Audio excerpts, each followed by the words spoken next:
మనతో పాటు పృథ్వీరాజన్ ఉన్నారు, తెలుసు కదా.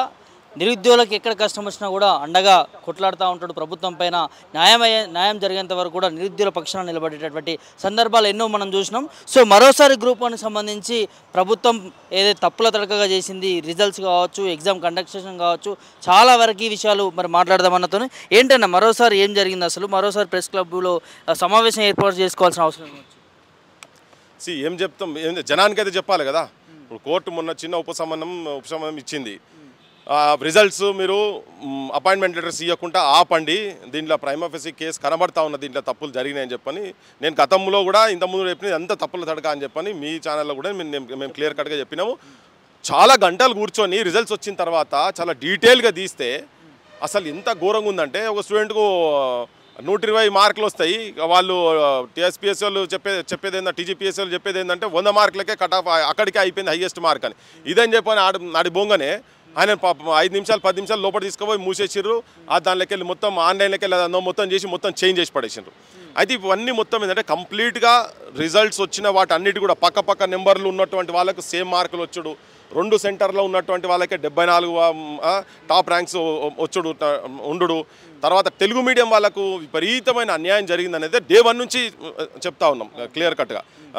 ఎట్లా జరుగుతున్నాయి తెలుగు మీడియం కంటే అసలు ప్రొఫెసర్సే లేరు కరెక్ట్ చేసిన వాళ్ళు ఎవడు. ఈ గ్రూప్ 1 స్థాయిలో ఉన్నటువంటి పేపర్స్ కరెక్షన్ చేయాలంటే మాత్రం దానికి ఒక మెరిట్ ఉన్నటువంటి వాడు కావాలి కదా. ఆ మెరిట్ ఉన్నటువంటి వాళ్ళు ఎక్కడ నీకు లేరు కదా. సో నీ కరెక్షన్స్ ఇంకోటి ఏంటంటే, ఈవెన్ వాళ్ళకి ఇచ్చినటువంటి కూడా ఇంగ్లీష్ సీట్స్ పెట్టి కరెక్షన్లో ఉన్నటువంటి ఇంగ్లీష్ సీట్స్ కీ మొత్తం దాంట్లో పెట్టి తెలుగులో చేయమంటే ఇంటర్మీడియట్ వాళ్ళని డిగ్రీ వాళ్ళని పెట్టుకొని కరెక్షన్ ప్రాసెస్ వాళ్ళతో చేపిస్తే వాళ్ళు ప్రాపర్గా రావాల్సినటువంటి న్యాయం జరుగుతలేదు. ఈ పిల్లలకు న్యాయం అయితే జరగలేదు. సో ఇది కంప్లీట్గా ఏంటంటే ఇది ఒక కుప్ప, ఇది ఒక చెత్త కుప్ప లెక్క రిజల్ట్స్ బయటికి తీసుకొచ్చి పెట్టి చాలా అవమానం ఏంటంటే, most unconstitutional, most unethical, most impractical approach తోటి ఈ రిజల్ట్స్ ఇవ్వడం జరిగింది. మరి వీళ్ళు దీంట్లో ఏం బుటానీలు ఉన్నాయి, ఏంటిది, ఏం సంగతి అనేది ఒక ప్రాపర్గా ఒక ఎంక్వైరీ కనుక వేసి పెట్టి దీన్ని వెంటనే ఈ రిజల్ట్స్ ఇక్కడక్కడ ఆపి, ఇప్పుడు ఎవరి దగ్గర ఈవెన్ వచ్చిన వాళ్ళకు కూడా ఉన్నది. ఇప్పుడు పుస్తకం రాసినటువంటి వాళ్ళు 5-6 పుస్తకాలు రాసినటువంటి వాళ్ళు 10-15 ఏళ్ళ నుంచి దీనిలో ప్రిపేర్ అవుతున్న, టీచింగ్లో 10 ఏళ్ళు టీచింగ్ కూడా చేస్తున్నటువంటి వాళ్ళకు 52-53 మార్కులు వచ్చి వాళ్ళ దగ్గర స్టూడెంట్స్ ఉన్నటువంటి వాళ్ళు ఇంగ్లీష్ మీడియంలో చదువుకొని ఒక నెల 15 రోజులు క్రాష్ కోర్స్ తీసుకున్నటువంటి వాళ్ళకు 100కు పైన మార్కులు వస్తే ఇది ఏంది ఇది? సో జనాలందరికీ బాగా ఎక్స్పోజ్ అయిపోయింది. దీంట్లో అన్ని రాజకీయ పార్టీల కుట్ర ఉన్నది. మరి దీంట్లో ఎవరెవరు ఏం ఆలోచన చేస్తారో తెలియదు. కానీ వీళ్ళందరూ మాత్రం ప్రాపర్గా కొనుక్కుంటే కనీసం కోర్టుల చుట్టూ తిరగాలన్నా కానీ ఇలా కోర్టులు కూడా అమ్ముడుపోయి ఉన్నాయి అని చెప్పని బయట టాక్ నడుస్తూ ఉన్నది. పైసల కట్టలు కూడా దొరుకుతూ ఉన్నాయి వాళ్ళ దగ్గర. అంటే జడ్జిలను కూడా మేనేజ్ చేసే స్థాయిలో రాజకీయ పార్టీలు ఉన్నాయన్నట్టుగా చాలా క్లియర్ కట్గా కనబడుతున్నది అలా సిస్టమ్. అసలు ప్రక్షాళన చేసినాము, చైర్మన్ మార్చినాము, ఎక్కడా లేని విధంగా గ్రూప్ 1 కండక్ట్ చేసినాము, రిజల్ట్స్ ఇచ్చినాము, వాళ్ళకి ఆఫీసర్లు మనం చూస్తున్నామని చెప్పడం ప్రభుత్వం, ఇదంతా కూడా అంటే ఫేక్ అనుకోవచ్చు. ఇదంతా ఫేక్ అబ్బా. వేష భాషలు మార్చి కాషాయ వస్త్రాలు ధరించి కాశీకి పోయి తలనీలాలు ఇచ్చుకున్న తలలు బోడలైన తలపులు బోడలా అని చెప్పని అన్నట్టుగా వీళ్ళ లోపట మార్పు లేనిది. నువ్వు ఎన్ని గుడులు తిరిగి ఏం చేసి ఎన్ని కమిటీలు, ఎన్ని చైర్మన్లను, ఎంతమందిని మార్చినా కానీ వాళ్ళ బేసిక్ ఆ చెత్త ఏదైతే తలకాయలలో, ఈ పాలిటీషియన్స్ తలకాయలలో ఇప్పుడు ఉన్నట్టు ముఖ్యమంత్రి కావచ్చు, మంత్రిమండలిలో ఉన్నటువంటి వాళ్ళు కావచ్చు, ఈవెన్ కమిషన్ కూడా వాళ్ళ తలకాయల చెత్త ఆలోచన ఫస్ట్ మొదలు పక్కకు తీసేసి గ్రౌండ్లో ప్రాక్టికల్గా, సరే ముఖ్యమంత్రి అంటే ఎన్నాడు కాంపిటేటివ్ ఎగ్జామ్స్ రాసినాడు కాదు, ఆయనకు హోస్ట్ లేదు తెలియదు, ఆయన చుట్టూన్న ఐఏఎస్ ఆఫీసర్లు, ఐపీఎస్ ఆఫీసర్లకి అయితే ఉన్నది కదా, వాళ్ళని అట్లీస్ట్ చెప్పాలి కదా. ఈ రాష్ట్రాన్ని కాపాడుకోవాలి, ఇక్కడ ఉన్నటువంటి మెరిట్ని కాపాడుకోవాలి, ఈ రాష్ట్ర భవిష్యత్ అనేది మొత్తం ఈ ఆఫీసర్స్, గ్రూప్ 1 ఆఫీసర్స్ అంటే లోకల్గా ఆర్డీఓలు కావచ్చు, డిఎస్పీలు కావచ్చు, రేపు ఐఏఎస్ ఐపీఎస్లు అయ్యి రాష్ట్రాన్ని ఒక లైన్లో నడపాల్సినటువంటి బాధ్యతాయుతమైనటువంటి స్థానంలో ఉన్నటువంటి వాళ్ళను ఇట్లా చెత్త తయారు చేసి దానిలో మొత్తం ఏ రకంగా నువ్వు ఆ ఎగ్జామ్ను ఏ రకంగా చూసినా కానీ అదొక మోసం క్లియర్ కట్ కనబడుతుంది. ఈ ప్రక్షాళనలు ఇవన్నీ కమిషన్ చైర్మన్లు, ఈ బూర వెంకటేశ్వర్లు ఏమున్నదో మరి ఆయనకి ఎంతున్నదో తెలియదు. కానీ ఈయన వచ్చిన తర్వాత కూడా అంటే పాలిటీషియన్స్ అండర్గా ఉండి ఏ కమిషన్ అయినా కానీ రాజకీయ నాయకులు చెప్పు చేతులలో కనుక ఉంటే తప్పులు జరుగుతాయి, బరాబర్ జరుగుతాయి. ఇప్పుడు ఈయన వచ్చిన కూడా గతంలో ఉన్నటువంటి వాళ్ళకి అతీతుడేం కాదు అని చాలా క్లియర్గా స్పష్టంగా ఉన్నది. ఎవరైనా అడిగితే, ఎవరైనా మాట్లాడితే మీ మీదే కేసులు పెడతాము, ఇట్లా నువ్వు కేసులు పెట్టి ఎక్కువ రోజులు ప్రభుత్వాలు నడవయి ఇప్పటికే మీరు బద్నాం అయిపోయి ఉన్నారు. రేపు భవిష్యత్తులో మీరు మీ మీ మీ అధికారం కాదు కదా. రేపు నిజంగా కరెక్ట్ ఓడు కనుక ఎవడన్నా వచ్చేది ఉంటే మాత్రం ఇప్పుడున్నటువంటి అందరూ ముఖ్యమంత్రి అందరూ కూడా బొక్కల పోతారు వీళ్ళు చేసినటువంటి కథలకు, వీళ్ళు చేసినటువంటి మోసాలకు.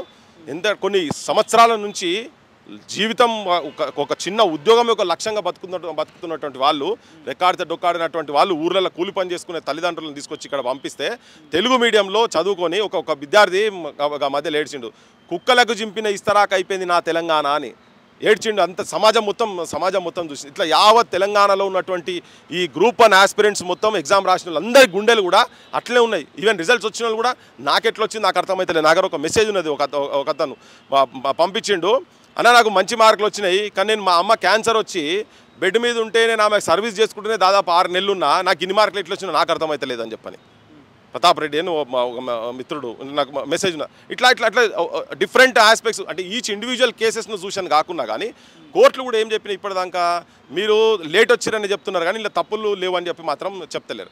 సో ఇప్పటికైనా కానీ దాన్ని ఆపాల్సిన అవసరం ఉన్నది.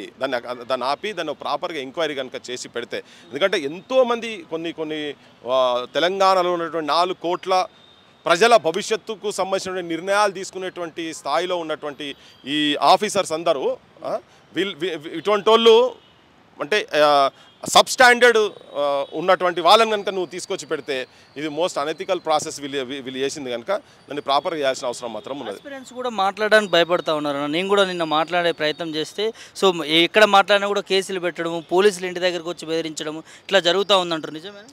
వాస్తవం అయితే ఇట్లా అది ఒక ఆత్మహత్య కూడా జరిగింది. నేను మొన్న ఒకసారి చెప్పినా కూడా కదా, మీడియా సమక్షంగా చెప్పిన, అది ఎవరు చెప్పలేదు, ఈ సావుకు ముఖ్యమంత్రి కారణము, ప్రభుత్వమే కారణం అని చెప్పి క్లియర్ కట్గా చెప్పిన.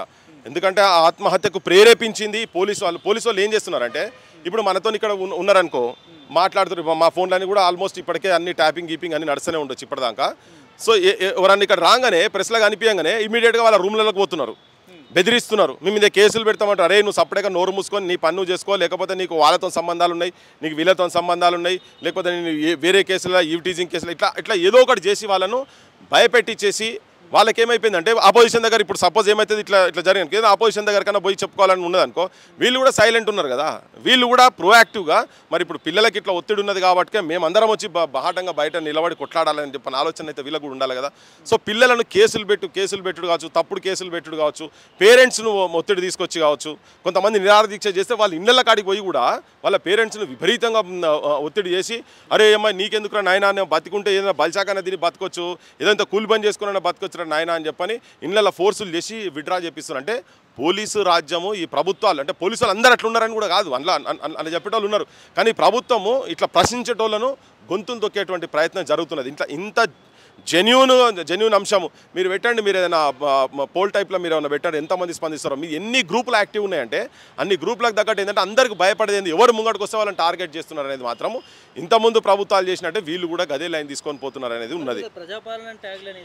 ప్రజా లేదు, మన్ను లేదు, ఉట్టి బద్మాష్ పాలన ఇదంతా అప్రజాస్వామిక. దొంగల పాలన కరెక్ట్ చెప్పాలంటే, డకాయిట్ల పాలన క్లియర్ చెప్పాలంటే ఏందా గింత అన్యాయం ఉంటుందా, గింత మోసం ఉంటుందా? అరే నీకు గిన్ని తప్పులు ఉన్నాయని చెప్పి తీసి ముంగడ పెడితే నీకు ఇంకెక్కడిది, నువ్వు కనీసం వాక్ స్వాతంత్రం లేనట్టుగా చేస్తే ఎట్లా? మొన్న సర్పంచులు బిల్లులు వస్తలేవు రా నాయన అని చెప్పని మొన్న ఆడపోతే ఏదో అంగిలిప్పిర్రు, ఆడిపోయి ఇప్పటికే చాలాసార్లు రిప్రజెంటేషన్ ఇచ్చినామని చెప్పని ఎట్లా కొట్టిరు తెలుసా వాళ్ళను? పిడిగుద్దులు గిప్ప గుద్దిరు, ఎక్కడ పడితే అక్కడ అడ్డగోలుగా. వీళ్ళు ప్రజాపాలన ఎక్కడ నాకు అర్థమవుతలేదు. ఎన్కౌంటర్లు అయితే లేవా? ప్రజాపాలన ఎన్కౌంటర్లు ఉంటాయా? శాంతియుతంగా ఉండాలి కదా. ఇప్పుడు ఈ నిమిషం మనం ఇక్కడ మాట్లాడుతుంటే కూడా ఒకటి జరుగుతూనే ఉన్నది, ఆడ బార్డర్లో ఉంటే ఆ టెన్షన్ జరుగుతూనే ఉన్నది కదా. పోలీసు వాళ్ళు లాఠీల్లో పెట్టి లాఠీలతోటి ఆడవాళ్ళని కొడతలేరా? కొడుతున్నారు కదా. విద్యార్థులను కొడుతిరి, మీరు యువకులను కొడుతిరి, నా హక్కులు కావాలంటే రైతులను కొడుతిరి, నా భూమి నాకు కావాలంటే వాళ్ళని కొడుతిరి. మీది ప్రజాపాలన ఎట్లయితుంది? ఎవరైనా మాట్లాడి రిప్రజెంటేషన్ ఇచ్చినందుకు పోయిన వాళ్ళు కూడా మీరు బెదిరిస్తున్నారు కదా. మీది ప్రజాపాలన ఎట్లయితే నాకు అర్థం కాదు. బక్వాస్ ఇదంతా.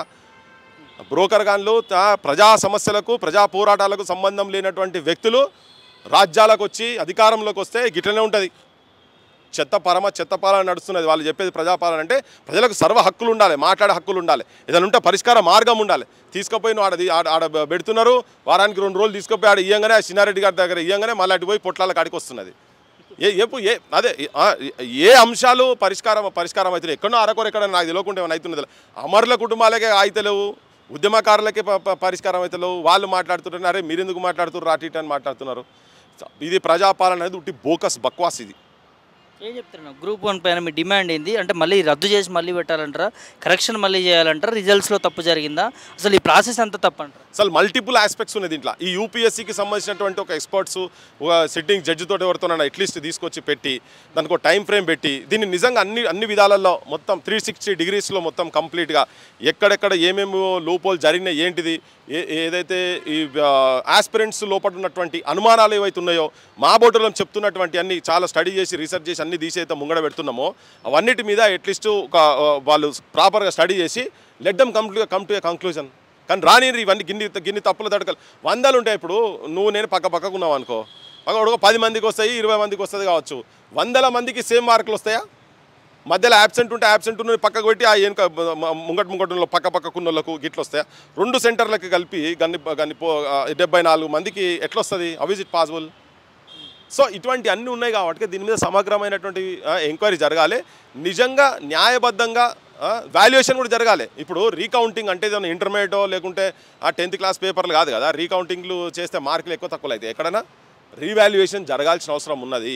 ఇంకా కూడా బరాబర్ ఎట్లా చేస్తారబ్బా నాకు అర్థం కాదు. 90 రోజులలో గిన్ని పేపర్లు 21,000 యూపీఎస్సీకి 6 నెలల టైం పడుతుంది ఒకసారి చేసేందుకు. వీళ్ళకి ఇంత తొందరగా ఎట్లా? అసలు ఈవెన్ ఇప్పుడు యూనివర్సిటీలలో నీకు తెలుగు డిపార్ట్మెంట్లో తీసుకుందాం, డిఫరెంట్ సబ్జెక్ట్స్ ఎక్స్పర్ట్స్ ఉన్నటువంటి వాళ్ళు కూడా నీకు ప్రొఫెసర్స్ లేరాడా?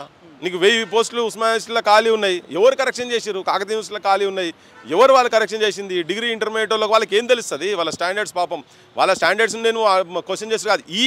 ఈ పరీక్షకు కరెక్షన్ చేసేటువంటి స్థాయిలో వాళ్ళ ఇంటెలెక్చువల్ ఇన్పుట్స్ ఉండాలి కదా వాళ్ళకు. లేవు అట్లా కరెక్షన్ చేస్తున్నారు. ఇది అవునా కాదా నివృత్తి చేయాల్సిన అవసరం ఉంది కదా. కమిషన్కి అవసరం ఏమన్నా అంటే మాది కాన్స్టిట్యూషనల్ బాడీ. ఏం కాన్స్టిట్యూషనల్ బాడీ నాకు అర్థం కాదు. కాన్స్టిట్యూషనల్ బాడీ అని చెప్పి అడ్డమైన కథలు పడుతుంది. కాన్స్టిట్యూషనల్ బాడీ అంటే ఎంత నిజాయితీగా జరగాలి రిక్రూట్మెంట్స్ అంటే? ప్రతి దానికో క్వశ్చన్ మార్క్ వచ్చేటట్టుగా ఉంటాయా?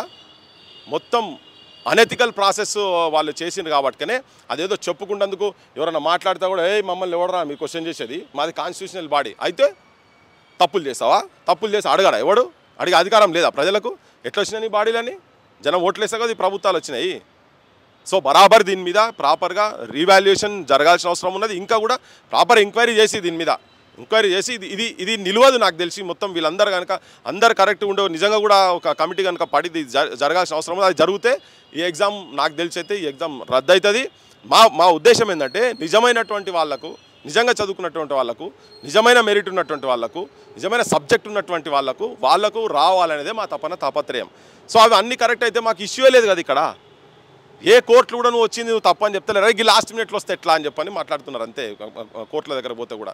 సో అది కాకుండా ఇప్పుడు ఈ ప్రభుత్వం అయితే నేను అనుకుంటున్నా వీళ్ళు ఇంకా అట్లనే మోరుతొప్పుకోబోతున్నారు. కానీ దీనిది ఎక్కడో దగ్గర ఓటు రూపకంగా జనం తిరగబడతారు. ఎవరైతే అన్నీ వదిలేసి వాళ్ళ పుస్తకాలు అన్నీ పక్కకు పడేసి సందుగాల పడేసి బస్సులు పట్టుకొని ఇళ్ళకి పోయి కడుపుల తలకాయలు పెట్టి గత ప్రభుత్వాన్ని ఓడగొట్టాలి, ఈ ప్రభుత్వానికి వీళ్ళకు అంటే కాంగ్రెస్ కోట్ వేస్తే మనకేమైనా ఉపకారం జరుగుతుంది, ఉపయోగం ఉంటుంది. ఇక రాహుల్ గాంధీ అంటే ఆయన కూడా వచ్చి పెద్ద ముచ్చట్లు చెప్తున్నాడు.